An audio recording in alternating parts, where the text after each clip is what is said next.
再来看花莲市一间高中昨发生校外人士呢，因为甲学生冤家，结果压倒撞入去校园的事件。加在这学校的老师呢，是有随甲压制互调咧。那警方也赶到现场，甲伊带走。这校园安全是引起真大的关注。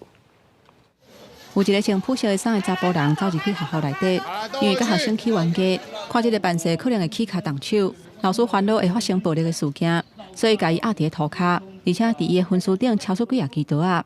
他进到校园的时候，他就是有先对我们楼上的学生可能有一些谩骂，然后还有把水沟盖，然后直接砸到地上。然后在他身上是不是有搜出什么东西？对，在他身上有搜出一些美工刀啊、剪刀、一些器械。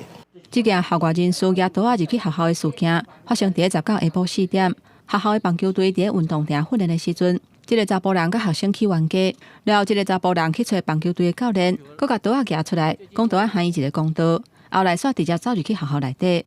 疑似先前与该校学生有纠纷，便进入学校操场意图滋事。警方到场时，男子已被学校老师控制，并在男子身上起获小刀及剪刀等证物，所幸现场无人受伤。全案依恐吓公众罪移送花莲地检署侦办。学校表示，因为因学校无运动场，长期以来拢是甲民众共同使用公有的运动空间，所以现在会有校外人士伫遮活动，嘛甲学生会有接触。目前发生冲突的原因还在调查，不过已经要求学生，若是发生纠纷的时阵，应该要赶紧通报老师，避免冲突扩大。公司新闻花莲报道。